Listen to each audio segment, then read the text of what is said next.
So, hello my dear students. Again I am here. प्यारे बच्चों, जीवन में कभी डिप्रेस मत होना, कभी हार नहीं मानना। अगर डिप्रेशन आए तो ऐसे लोगों से बात करो जिन पर आपको पूरा विश्वास हो, अपने माता पिता, अपने दोस्तों, अपने टीचर, किसी से भी जिस पर आपको विश्वास हो। क्योंकि याद रखें, भगवान अगर एक दरवाज़ा बंद करता है तो दो दरवाजे या ज़्यादा दरवाजे खोल देता है। बस ज़रूरत होती है उन दरवाज़ों को ढूंढने की, उन रास्तों को तलाश करने की। तो कोई भी चीज़ नामुमकिन नहीं होती, सिर्फ ज़रूरत है अपना विश्वास, अपना आत्मविश्वास, अपना धैर्य, ये बनाए रखने की। डिप्रेस नहीं हो, आपको आपका लक्ष्य ज़रूर मिलेगा। जो भगवान ने आपके लिए सोचा है वो आपको ज़रूर मिलेगा, पर आपको प्रयास तो करना ही पड़ेगा।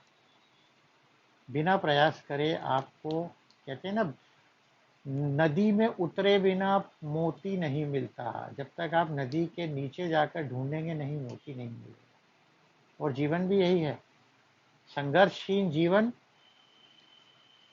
मृत्यु के समान होता है, इसलिए आप संघर्ष जरूर करें। तो last time we have discussed the हाइगन principal, and you know very well the हाइगन principal is used to prove reflection, refraction, interference, diffraction and polarization of light. सिर्फ वेव ऑप्टिक्स जो है, it was not able to prove rectilinear propagation of light and photoelectric effect, Raman effect and Compton effect. And also Huygens was not able to prove the presence of ether. तो Maxwell ने उनकी electromagnetic theory से prove किया था कि they does not need any medium. And then Einstein और Planck's ने आकर के प्रूव किसको किया, photo electric effect, but they were not able to prove interference and diffraction. तो ड्यूअल नेचर आ गया, डी ब्रॉगली ने सबको प्रूव कर दिया कि मैटर इज ड्यूअल नेचर। इसी तरह हमारे अंदर भी बहुत सारे नेचर्स हैं, हमें उन्हें एक्सप्लोर करना पड़ता है time to time, right.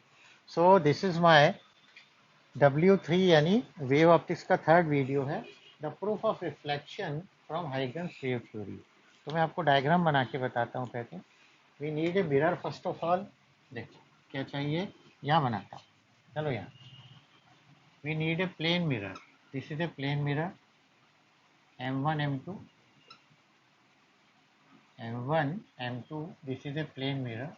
Reflection plane mirror से ही होता है। Then we need a plane wave front. We are always considering a plane wave front, वो सबसे easy होती है। तो प्लेन वेव फ्रंट ले रहा हूँ मैं, देखिए ये ले ली, this is A and this is B, और बीच में एक आध पॉइंट और ले लिया सी में। And you know very well it is making an angle i. अगर आप नॉर्मल डालोगे तो ये आई होगा। So you know very well every plane wavefront carries rays of light, because rays of light possess total energy of wavefront and rays are normal to the wavefront. यानी यहाँ पर बिना रे के काम नहीं होगा, रे आपको चाहिए, वो नॉर्मल होंगी। ये देखो, ये एक रे 1, एक और बना दिया 2 and this is 3। This is our incident wave front. क्या है ये, इंसिडेंट वेव फ्रंट है ये, incident wave front, right. Now this ray, ये रे सीधी चली जाएगी, ये तो यहाँ टकरा गई मिरर से, तो ये रे सीधी जाएगी, देखो, और यहाँ टकराई। तो M2 थोड़ा आगे ले लेता हूँ,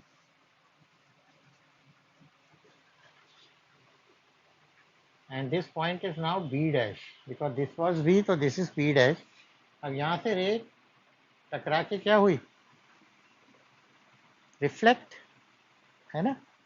तो अब हम क्या करेंगे, we know very well from here also a ray strikes here, but here already it strikes here at point A. So from A point there is a reflection.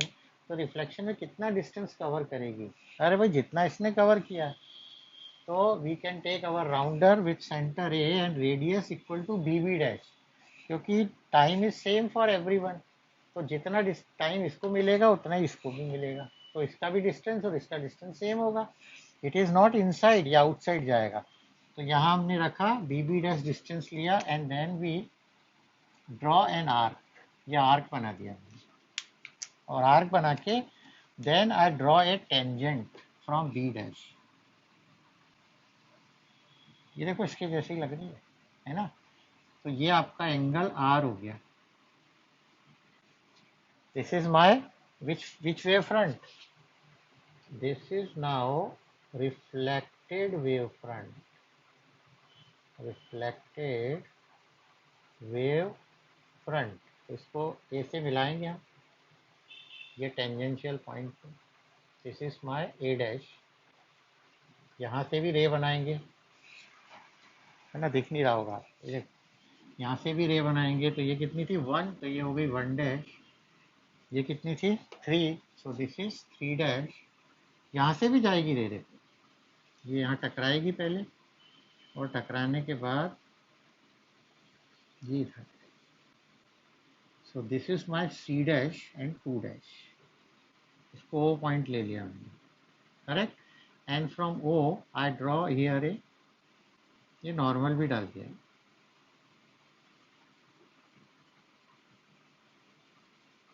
ON चलेगा. Is it okay?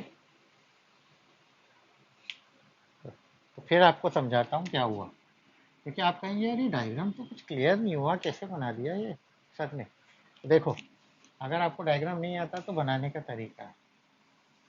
ये mirror, ये कैसे बनाओ, ये कैसे बनाओ, है ना. अब यहाँ से ले जाओ रे यहाँ तक,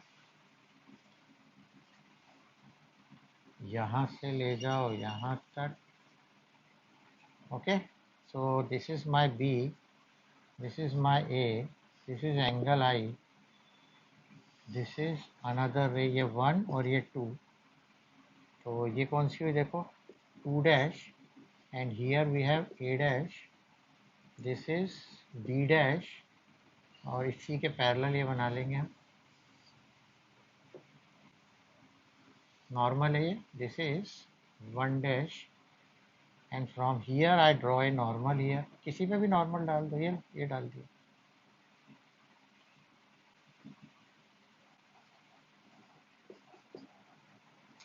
देखो बन गया, ये R है, सेम बना. ये मिरर है, what is this, mirror M1 and M2. कैसा लगा आपको? अरे आया, फिर से मैं बताता हूँ. देखिए M1 M2 लिखता भी जा रहा हूँ और फिर साथ साथ में आपको समझाता जाता हूँ.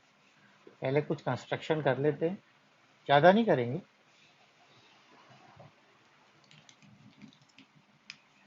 Late M1 M2 be a plane mirror. M1 M2 क्या है, plane mirror, and AB is incident wave front, plane wave front. Consider a plane wave front AB, और पूरा लिख रहा हूँ मैं. After reflection A dash B dash is our reflected wave front. मैंने यहाँ लिखा नहीं है कि कैसे किया मैंने, पर मैं आपको समझा रहा हूँ. ये वेव फ्रंट हुई 1 2 3, ये नॉर्मल, ये रेज है, rays of light, and this rays of light directly strikes here at point B. Now whatever distance BB dash is covered by the light, the same distance we are going to take in our pair of compass, sorry rounder. तो उसको A पे रखेंगे और distance कितना लेंगे BB dash, and then we draw an arc. ये arc बना दिया, कौन सा वाला, ये वाला, ये आर्क. इसका डिस्टेंस क्या है BB डैश के बराबर, and then draw a tangent from B dash, and this tangential point is A dash. तो ए को ए डैश से मिला के आगे बढ़ा दिया. So this is 3, this is 3 dash. यहाँ भी बना दिया parallel rays 1 dash and from C it strikes here then here, क्योंकि ये आधा एयर में इधर टकराएगा और फिर टकरा के वहाँ चला जाएगा. And then we draw a normal from point O. ON is our normal. So this A dash B dash making an angle R, and this is our reflected wavefront. Now we have to prove reflection. So reflection proof के लिए two laws are there. The first law is angle I equal to angle R, that is angle of incidence equal to angle of reflection. और second तो बहुत ही, उसको तो prove करना नहीं पड़ता, अपने आप ही हो जाएगा. तो देखिए, let M1 M2 be a plane mirror. Consider a plane wavefront AB. Incident क्या? Incident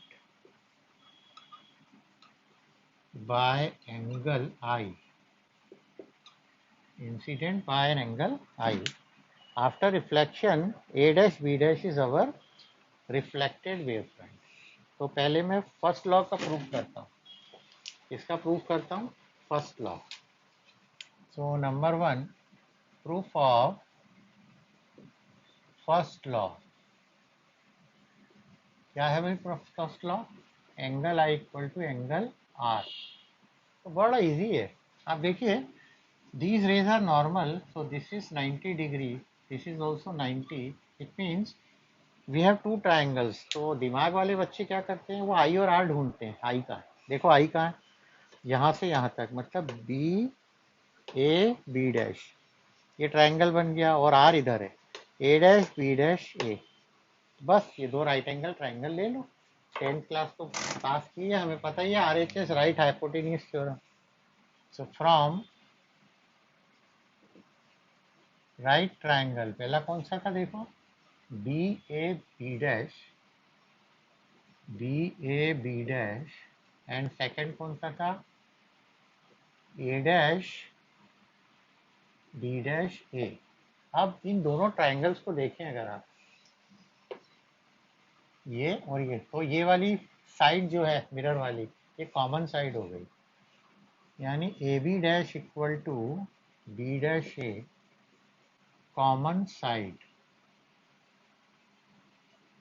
okay.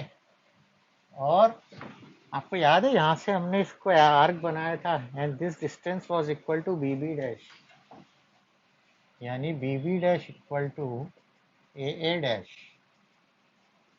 कहाँ से आया ये, फ्रॉम कंस्ट्रक्शन. हो गया? अरे काम हो गया क्या? हाँ, क्यों? अरे राइट एंगल ट्राइंगल है तो एक एंगल तो पहले से इक्वल है ना 90 का.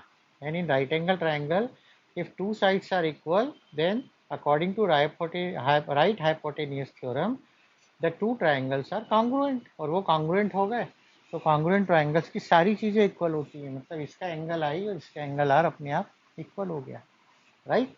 तो मैं लिख रहा हूँ from RHS theorem, right hypotenuse theorem, ये दोनों ट्राइंगल क्या हो गए, congruent. Triangle B A B dash is congruent to triangle A dash B dash A. Therefore, angle I equal to angle R by CPCT. क्या CPCT? अरे corresponding parts of congruent triangles are always equal. So this is the proof of first law. Now the proof of second law. तो second law का proof करने की जरूरत नहीं पड़ती, सिर्फ हम लिखते हैं. क्या लिखते हैं, मैं आपको बोल के बता रहा हूँ, आप लिख सकते हैं. देखिए, incident wave front, reflected wavefront and normal, all perpendicular to the plane of the paper, so they lie in the same plane. So they lie in the same plane. और ये हमारा प्रूव हो गया. तो बड़े आराम से हम ये लिख सकते हैं. सेकेंड लॉ के लिए हमको कुछ भी लिखने की ज़रूरत नहीं पड़ती. फिर भी मैं बता देता हूँ, फिर से आपको बता रहा हूँ एक बार. The incident wave front, reflected wavefront and normal all perpendicular to the plane of the paper, so they lie in the same plane at the point of incidence, hence true. तो ये हमने रिफ्लेक्शन प्रूव कर दिया। तो वैसे second law पूछते भी नहीं है, फर्स्ट लॉ ही पूछते, क्योंकि यहाँ तो दिख ही रहा है एक ही प्लेन में, देखो ना, अरे एक ही प्लेन में तो हैं, एक ही बोर्ड पे बने हैं, मतलब they all lie in the same plane. तो हम लिखते क्या है, फिर से लिख दूं, नहीं तो आप कहेंगे सर से तो लिखा ही नहीं। From the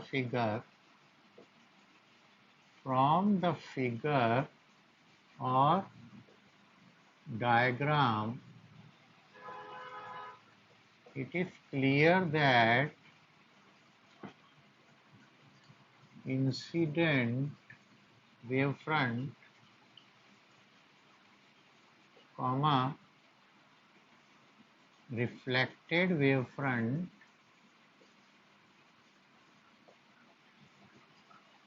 and normal all are perpendicular to the plane of paper, hence they all lie in same plane. From the figure or diagram, it is clear that incident wavefront, reflected wavefront and normal all are perpendicular to the plane of the paper, hence they all lie in the same plane. और एक और अच्छी बात बताऊं, refraction में भी second law ऐसे ही prove होगा, वो बताऊंगा मैं आपको। तो अगर आपको ये अच्छा लगा है प्यारे बच्चों, तो फिर मैंने आपको बार बार हमेशा कहा है क्या, पहले आप देख लें एक बार, कुछ लिखना हो, फोटो खींचना है तो खींच सकते हैं। So they all lie in the same plane, angle I equal to angle R, this is the proof of reflection. Share it, subscribe it, like it, comment it. घर पर रहें प्यारे बच्चों, खुश रहें और कभी डिप्रेस ना हो। जीवन में बहुत सारे काम करने हैं आप लोगों को। So thank you very much, all the best, good bye.